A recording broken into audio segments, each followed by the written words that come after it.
بسم الله الرحمن الرحيم. النهارده ان شاء الله هنعمل مع بعض مخلل الخيار بطريقه سهله او بسيطه وجميله، ان شاء الله تعجبكم. لو عايزين تشوفوا معايا الفيديو ما تنسوش اول حاجه تدعموني بلايك واشتراك في القناه، ويلا بينا نشوف الفيديو بتاعنا. بس بعد ما تعملوا اللايك بتاعي. اول حاجه النهارده عندنا خيار غسلينه حلو قوي قوي قوي. انا جايباه كبير شويه عشان انا هقطعه شرايح، مش هعمله سليم على بعضه. ف كل اللي انا هعمله هقطعه شرايح كده اهوت. هحاول اطخن شويه. ماشي يا جماعه، انا كده خلاص قطعت الخيار بتاعي وحطيته في البرطمان. شايفين يا جماعه شكله عامل ايه؟ هعمل ايه؟ عندي هنا 3 فصوص توم او فصين، فص واحد بيدي ريحه حلوه قوي. هحطها في الخيار كده هو عشوائي. ماشي، هسيبه على جنب. هعمل ايه؟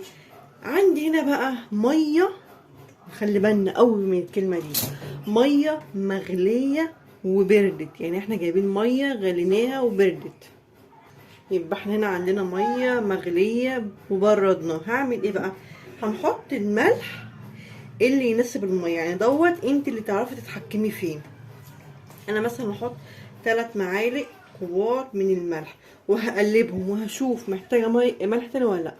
انا كده ظبطت الملح بتاعي حلو قوي. هحط ايه بقى؟ هحط سنه شطه، يعني ربع معلقه كده شطه، ده اللي بيحب حاجه مشطشطه يعني. ماشي. وعندي هنا خل، هحط تقريبا يعني قول معلقتين كبار من الخل، واحد بس، معلقتين كبار من الخل. ماشي. وهقلب الخليط ده حلو قوي كده. انا كده خلاص خلصت خليط التسقيه بتاعتي. كل اللي انا هعمله هعمل ايه؟ هصب الميه ديت على بصوا الخيار بتاعي كده اهو. شايفين يا جماعه؟ يبقى لازم نحط الميه مغليه والملح، ونحط فصين توم، ونحط حبه شطه، ومعلقتين كبار من الخل. شفتوا احنا احتاجنا ميه اهو. هغلي ميه واسيبها تبرد واقوم حاطه تاني. انا كده عملت حبه ميه كمان، غليتهم وبردتهم وعملت الملح عليهم. كل اللي انا هعمله هدلق بقيه الميه كده على مخلل الخيار. شايفين؟ لازم اغطيه على الاخر.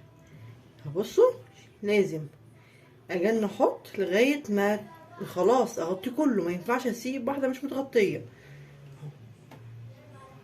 حطك كده عليه، فاضل حبه بس كده. شايفين اهو؟ اخر حاجه بقى هعملها دي التكه بتاعتي. انا هعمل ايه؟ انا هجيب ربع معلقه سكر. شايفين قد ايه سكر؟ ربع معلقه، مش مكمله نص.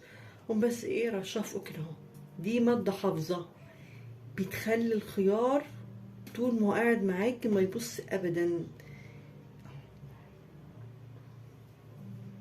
انا كده خلاص خلصت. هعمل ايه؟ هغطي الخيار بتاعي واربط الغطا بتاعه حلو قوي واسيبه لمده 4 ايام. ماشي يا جماعه، وبعد كده افتحه واكله بالف هنا. يلا بقى، لو عجبكم الفيديو ما تنسوش تدعموني بلايك واشتراك في القناه، والسلام عليكم ورحمه الله وبركاته.